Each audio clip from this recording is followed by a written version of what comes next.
Hello મિત્રો, તમને કોઈ પણ સંખ્યાનો વર્ગ કરતા નથી આવડતું તો આ વિડીયોમાં તમે બરાબર જગ્યાએ આવ્યા છો.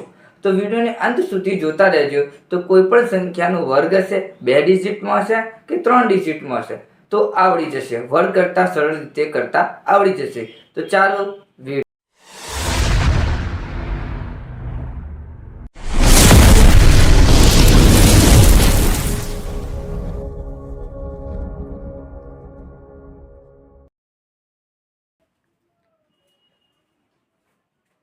હેલો મિત્રો, આજે આપણે જોઈશું કોઈ પણ સંખ્યાનો વર્ગ કરો. નવી રીતે આપણે જોઈએ. સૌપ્રથમ જોઈશું 12 નો સ્ક્વેર. 12 ના સ્ક્વેરની અંદર આપણે જોઈએ સૌપ્રથમ આ બેને અલગ પાડી દઈએ, જેમ કે 12 ગુણ્યા 12 લખી શકાય. આવી રીતે લખી દેવાનું. પછી આને આની સાથે મલ્ટીપ્લાય, આને આની સાથે મલ્ટીપ્લાય કરીશું. એક એકા એકા, 2 ડિજિટમાં જવાબ લખવો. 2 દુ 4, 2 ડિજિટમાં જવાબ લખવો. આવી રીતે પછી આને એકબીજા સાથે મલ્ટીપ્લાય કરી દઈશું. 1 ગુણ્યા 2 2, 1 ગુણ્યા 2 2, સરવાળો કરી દઈશું. આવી રીતે એક ડિજિટ છોડીને જવાબ લખવો હોય. 4 તો 4, 2 ને 2 4, 1 અને 0 તો મળે 144. તો 144 આન્સર મળે. 12 નો વર્ગ થશે 144. આ એનો આન્સર. હવે આપણે જોઈશું કોઈ પણ સંખ્યા વાળી બીજી કોઈ સંખ્યા લઈએ, જેમ કે હવે આપણે જોઈએ બીજી સંખ્યા 13 નો સ્ક્વેર.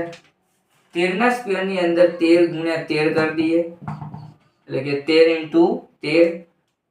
1 ને 1 વડે મલ્ટીપ્લાય, 3 ને 3 વડે મલ્ટીપ્લાય. 1 એકા 1, 3 તરી 9. હંમેશા 2 ડિજિટમાં સંખ્યા લખવી. પછી આને એકબીજા સાથે મલ્ટીપ્લાય કરી દઈશું. 1 તરી 3, 1 તરી 3, પણ હંમેશા એક ડિજિટ છોડીને લખવાના. આટલે લખવાના, એક જગ્યા છોડીને લખી દેવાનું.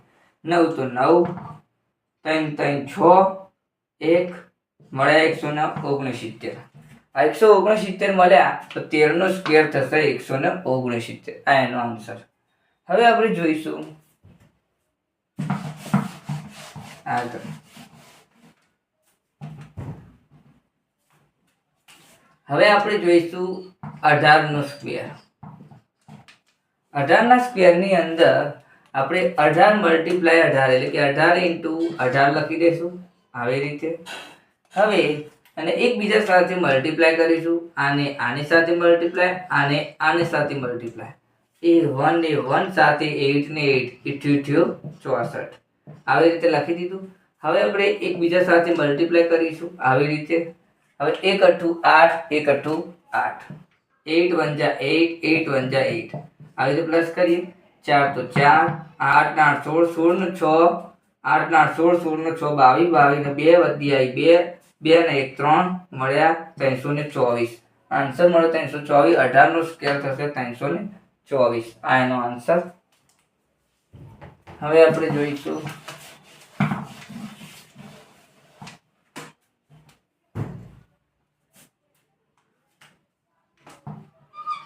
20 નો સ્ક્વેર. 20 ના સ્ક્વેર ની અંદર હવે આપણે જોઈશું આની અંદર 20 ગુણ્યા 20, 2 ને 2 ની સાથે મલ્ટીપ્લાય, 0 ને 0 સાથે મલ્ટીપ્લાય કરીશું.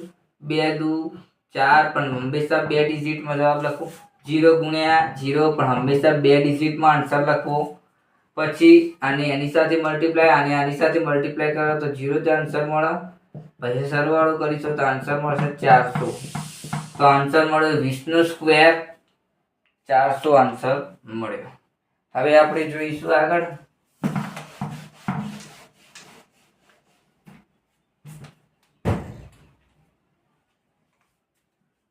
હવે આપણે જોઈશું 23 નો સ્ક્વેર. 23 ના સ્ક્વેર ની અંદર આપણે 23 ગુણ્યા 23, એટલે કે 23 * 23. 2 ને 2 ની સાથે મલ્ટીપ્લાય, 3 ને 3 ની સાથે મલ્ટીપ્લાય કરીશું. 2 તરી 2 દુ 4 અને 3 તરી 9. હંમેશા 2 ડિજિટમાં આન્સર લખવું. આગળ 0 મૂકી દેવાનો. પછી આ બે ને એકબીજા સાથે મલ્ટીપ્લાય કરીશું. જેમ કે 2 તરી 6, 2 તરી 6, 6 ને એક ડિજિટ છોડીને લખી દેવાનું, પછી પ્લસ કરી દેવાનું. 9 તો 9, 6 ને 6 12 વધી 1 અને 5, તો આન્સર મળ્યો 529. તો 529 આન્સર મળ્યો.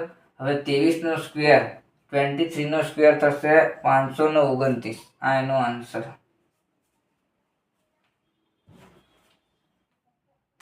હવે આપણે જોઈશું 25 નો સ્ક્વેર. આ બેને અલગ પાડી દઈશું આવી રીતે. આને આની સાથે મલ્ટીપ્લાય, આને આની સાથે મલ્ટીપ્લાય કરીશું. 2 દુ 4, હંમેશા 2 ડિજિટમાં. પાયો પાયો 25 આવી રીતે. આ એકબીજા સાથે મલ્ટીપ્લાય કરીશું. પાયો 5 દુ 10, 5 દુ 10. પછી એક જગ્યા છોડીને લખી દેવાના આવી રીતે. 5 તો 5, 2 તો 2, 4 ને 5 ને 6 અને આ મળ્યો 625. તો 25 નો વર્ગ થશે 625. આ એનો આન્સર. હજી બીજી સંખ્યા જોઈએ.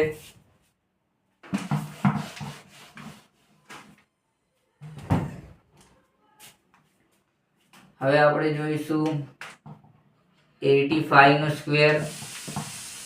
85 ના સ્ક્વેર થોડી મોટી સંખ્યા લઈને જોઈએ કેવી થાય છે. તો 85 મલ્ટીપ્લાય 85 એકબીજા સાથે મલ્ટીપ્લાય આવી રીતે. 5 ને 5 ની સાથે મલ્ટીપ્લાય, 8 ને 8 સાથે મલ્ટીપ્લાય, 88 64, પાયો પાયો 25.